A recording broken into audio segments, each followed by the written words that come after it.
My dear friends and my dear masters and my dear gods, the most important thing, the most important word to understand is the word dharma. What is dharma? Dharma is otherwise called as righteousness. ధర్మము అంటే ఏమిటి? మరొక పదం ఏమిటంటే ధర్మానికి సరి అయినది అని అర్థం. రైటియస్నెస్. రైట్ అంటే సరి. ఏది సరి కాదో అది అధర్మము, ఏది సరి అవునో అది ధర్మము. సరి అయినదే ధర్మము. Righteousness, righteousness. What ever is right, that is ధర్మ. ఏది సరి అయినదో దానిని ధర్మము అందురు, దానిని ధర్మము అనెదరు. దానిని ధర్మము అంటారు కదా.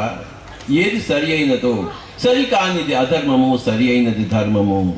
What ever is right is dharma, whatever is not right is not dharma. Simply సరి అయినది ధర్మము అనబడుతుంది, సరి కానిది అధర్మము అనబడుతుంది. Whatever is right is dharma, whatever is not right, away from righteousness, aside from righteousness, around righteousness is not dharma.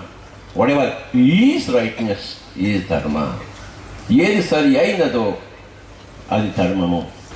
ఇక్కడ శృతి లయ ఉన్నాయి. శృతి కొంచెం తప్పినా అది అధర్మము. శృతిలో ఉంటే ధర్మము, లయలో ఉంటే ధర్మము. లయ అపలయ అయితే అది అధర్మము.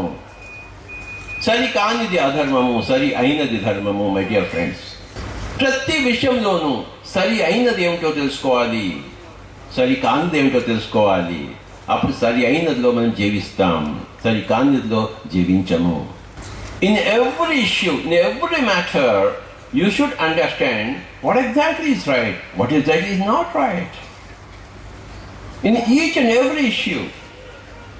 ఒక సంగీతంలో కానీ, ఇద్దరు మాట్లాడుకునేటప్పుడు కానీ, 10 మంది కూడి ఉన్నప్పుడు కానీ, కూర్చున్నప్పుడు కానీ, నుంచున్నప్పుడు కానీ, నిద్రపోతున్నప్పుడు కానీ, వండుతున్నప్పుడు కానీ, భోజనం చేస్తున్నప్పుడు కానీ, ఈ ధ్యాన మహాచక్రము ఏర్పాటు చేస్తున్నప్పుడు కానీ, చచ్చిపోతున్నప్పుడు కానీ, పుట్టినప్పుడు కానీ, రాజుగా ఉన్నప్పుడు కానీ, ఎమ్మెల్యేగా ఉన్నప్పుడు కానీ, ప్రైమ్ మినిస్టర్గా ఉన్నప్పుడు కానీ, సరి అయినది చేయడమే ధర్మము, సరికానిది చేయడం అధర్మము. In each and every issue, you have to be right. You got to be right. If you don't stay in your righteousness, then you are straying from dharma. If you don't stay in righteousness, you are straying from dharma, my dear friends. సరి అయిన దాంట్లో ఇక్కడ photograph తీసుకుంటున్నారు, ఇక్కడ video తీసుకుంటున్నారు. వాళ్ళు సరిగ్గా చేయాలి, ఆ ఫోకస్ సరిగ్గా పెట్టాలి. ఫోకస్ సరిగ్గా లేకపోతే దృశ్యం రాదు. నేను చెప్తుంటే నేను సరిగ్గా చెప్పాలి, మీరు వింటుంటే మీరు సరిగ్గా వినాలి, శ్రద్ధతో వినాలి. చప్పట్లు కొడితే గట్టిగా కొట్టాలి. అత్యద్భుతమైన సంగీతం ఇచ్చిన సంజయ్ కింగి గారికి, మరి గణేష్ గారికి, మరి తబలా మాస్టర్, మృదంగ మాస్టర్, వీళ్ళందరికీ ఒకసారి గట్టిగా చప్పట్లు కొడతాము. ఎంత చక్కగా మనకి సరి అయిన సంగీతము, అద్భుతమైన సంగీతం ఇచ్చారో. మనం కూడా 2 గంటల సేపు సరి అయిన ధ్యానం చేశాం. చప్పట్లు కొడుతున్నాం. మనకే ఆహా ఎంత గొప్పవాళ్ళం కదా, మనం సరి అయిన ధ్యానం చేశాం. ఏ పని చేసినా సరిగ్గా చేయాలి. You have to do in it's righteousness. ఆ సరి అయిన క్రమము చూశారా? గౌతమ బుద్ధుడు అష్టాంగ మార్గంలో ఏం చెప్పంటే, సరి అయిన దృక్పథాలు, సరి అయిన కోరికలు, సరి అయిన కర్మలు, సరి అయిన జీవన భృతి, సరి అయిన వ్యవహార శైలి, సరి అయిన శ్రద్ధ, సరి అయిన ఏకాగ్రత, సరి అయిన ధ్యానము. 8 సరి అయినవి చెప్పాడు, 8 ధర్మాలు చెప్పాడు. నిశ్శబ్దం అంటే నిశ్శబ్దంలో ఉండాలి, ధ్యానములో అంటే ధ్యానంలో ఉండాలి. నిశ్శబ్దం అంటే నోటితో ఏ సౌండ్ చేయకూడదు, చేతులతో ఏ సౌండ్ చేయకూడదు, ఏ ధ్వని ఉండకూడదు, అసలు ఏ ధ్వని ఉండకూడదు, అది నిశ్శబ్దము. ధ్యానం అంటే మనసులో ఏ ఆలోచన ఉండకూడదు, అది ధ్యానము. ధ్యానం అంటే ధ్యానంలో ఉండాలి, మనసు నిశ్శబ్దం అంటే నిశ్శబ్దంలో ఉండాలి. సకల ధర్మాలలో అత్యుత్తమైన ధర్మము ధ్యాన ధర్మము. హిమాలయాలు ఉన్నాయి, ఎన్నో పర్వతాలు ఉన్నాయి, ఒకదానికన్నా పెద్దది ఇంకొకటి, కానీ అన్నిటికన్నా పెద్దది ఎవరెస్ట్ శిఖరము, అదే ధ్యాన ధర్మము.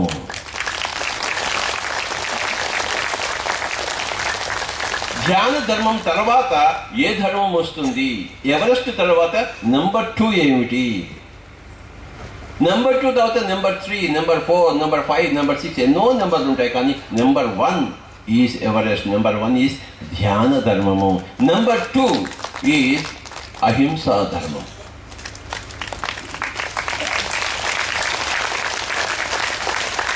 Among all the righteousnesses, among all the dharmas, the number 1 dharma, the peak most dharma is meditation, my dear friends, and the next comes non-violence, non-interference, ahimsa.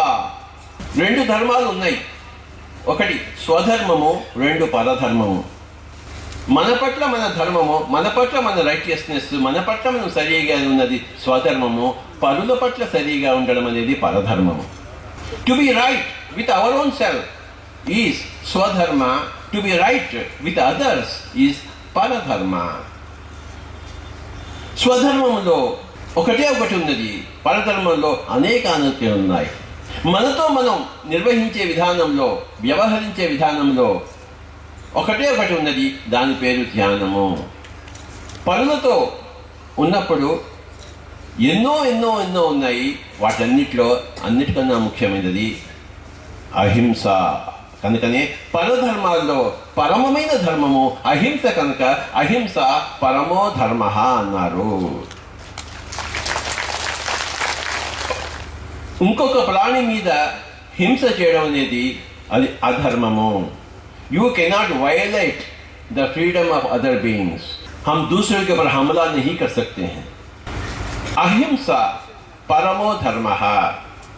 ప్రతి ఒక్కళ్ళు తెలుసుకోవాలి, తెలుసుకున్నట్టే ఉంటుంది కానీ తెలుసుకున్నట్టు ఉండదు, చేస్తున్నట్టే ఉంటుంది కానీ చేస్తున్నట్టు ఉండదు.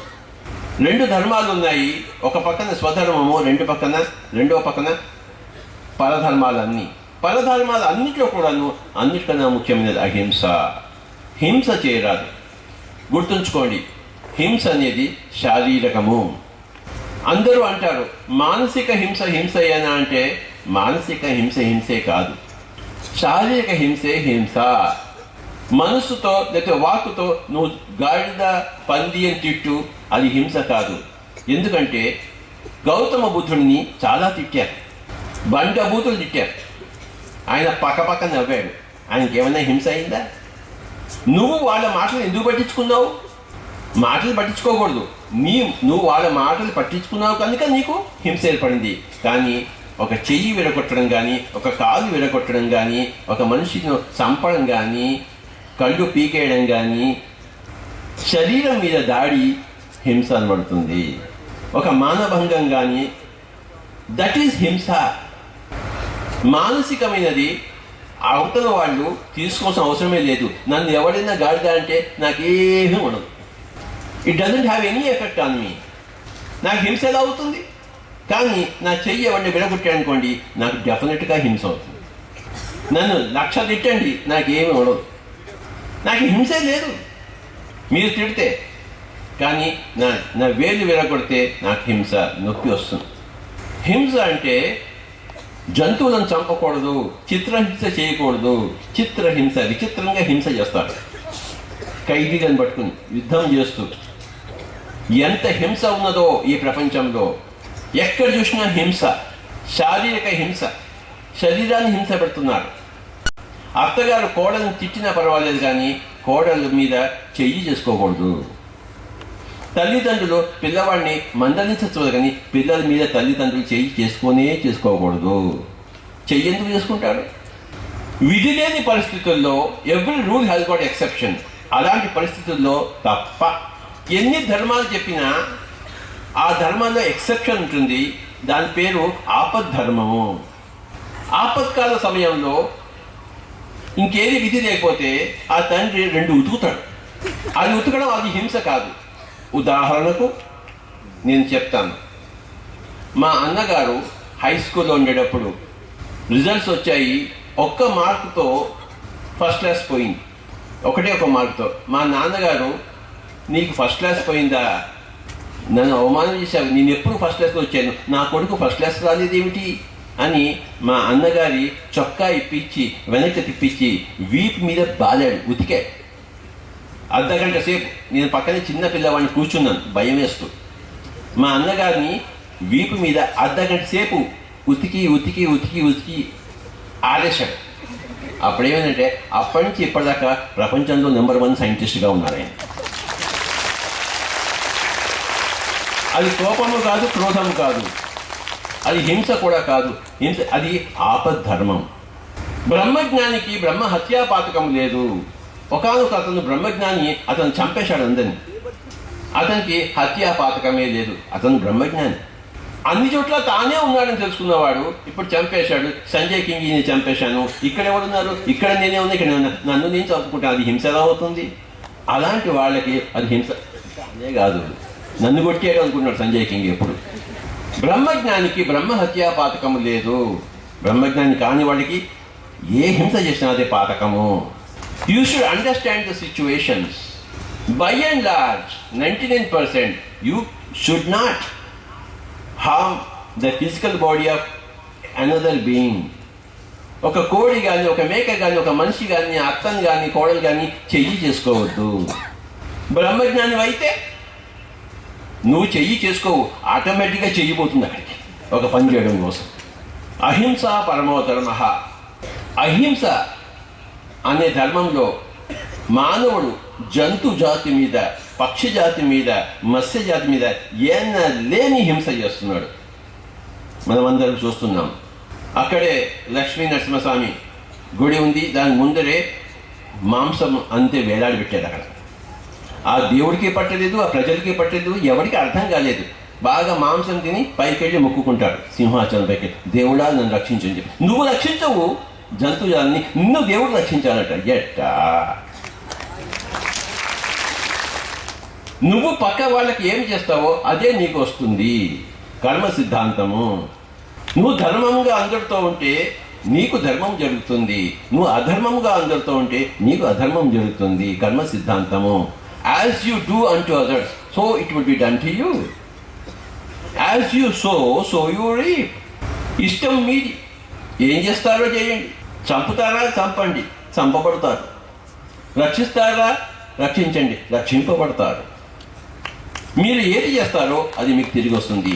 ప్రతి విషయంలోనూ ఈ సృష్టిని నడుపుతున్నది కర్మ సిద్ధాంతము. కర్మ సిద్ధాంతాన్ని తెలుసుకున్నవాడు జ్ఞాని, వైజ్ మ్యాన్. ఒక జన్మ లెక్కలో చూసుకుని కర్మ సిద్ధాంతం తెలుసుకున్నవాడు జ్ఞాని. అనేక జన్మల నుంచి వస్తున్న కర్మ సిద్ధాంతం తెలుసుకున్నవాడు సుజ్ఞాని, పరమజ్ఞాని, బ్రహ్మజ్ఞాని. నువ్వు బాగా చదివితే నీకు పరీక్షలో పాస్ అవుతావు, చదవకపోతే ఫెయిల్ అవుతావు. అది జ్ఞానము, ఈ జన్మకి సంబంధించింది. కానీ ఎవరైతే అనేక జన్మకి సంబంధించిన కర్మ సిద్ధాంతాన్ని తెలుసుకుంటారో వాళ్ళ పేరు బ్రహ్మజ్ఞాని. అనేక జన్మ నుంచి వచ్చింది బ్రహ్మజ్ఞానము, ఈ జన్మ నుంచి వచ్చింది జ్ఞానము. జ్ఞానానికి బ్రహ్మజ్ఞానానికి తేడా ఏంటయ్యా అంటే, ఈ జన్మలోంచే వచ్చింది జ్ఞానము, అనేక జన్మలోంచి వచ్చింది బ్రహ్మజ్ఞానము. బ్రహ్మ అంటే భూరితి బ్రహ్మ, బ్రహ్మాండమంగా ఉన్నది బ్రహ్మము. భగవద్గీతలో శ్రీకృష్ణుడు చెప్పాడు, బహూని మే వ్యతీతాని జన్మాని తవ చార్జున తాన్యహం వేద సర్వాణి నత్వం వేత్త పరంతప. నిన్న ఒక శ్లోకం తెలుసుకున్నాం భగవద్గీత నుంచి. సర్వధర్మాన్ పరిత్యజ్య మాం ఏకం శరణం వ్రజ అహం త్వా సర్వ పాపేభ్యో మోక్షయిష్యామి మా శుచ. నిన్నేం చెప్పాడు? అన్ని ధర్మాలు వదిలిపెట్టేసేయి, ఆత్మధర్మంలో ఉండు, ధ్యాన ధర్మంలో ఉండు. అప్పుడు మిగతా ధర్మాలన్నీ నువ్వు చేయకుండా ఉన్నావు, ఆ పాపాల నుంచి నేను నిన్ను విముక్తిని చేస్తాను. ఇవాళ మనం తెలుసుకోవాల్సిన శ్లోకం ఏమిటయ్యా అంటే, బహూని మే వ్యతీతాని జన్మాని తవ చార్జున తాన్యహం వేద సర్వాణి నత్వం వేత్త పరంతప. అర్జున, నువ్వు ఎన్నో జన్మ నుంచి వచ్చావు, నాకు ఆ జన్మలన్నీ తెలుసు, నీకు నీ జన్మ తెలుసు, ఈ జన్మే నీకు తెలుసు, నాకు అన్ని జన్మలు తెలుసు. అది నీకు నాకు తేడా. నువ్వు ఒక జ్ఞానివి, నేను బ్రహ్మజ్ఞానిని.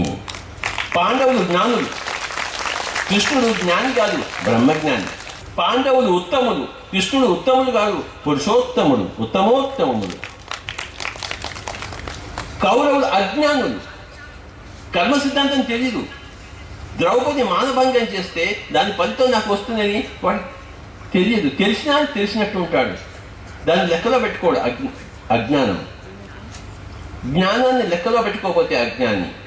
ఈ జన్మ నుంచి వచ్చింది జ్ఞానము, అనేక జన్మ నుంచి వచ్చింది బ్రహ్మజ్ఞానము. అవన్నీ ఉన్నాయా జన్మలు అని ఎవడైనా క్వశ్చన్ మార్క్ వేస్తే వాడు అజ్ఞాని. నీకు కంటికి కనపడేది లేదు అనుకోవడం అజ్ఞానము.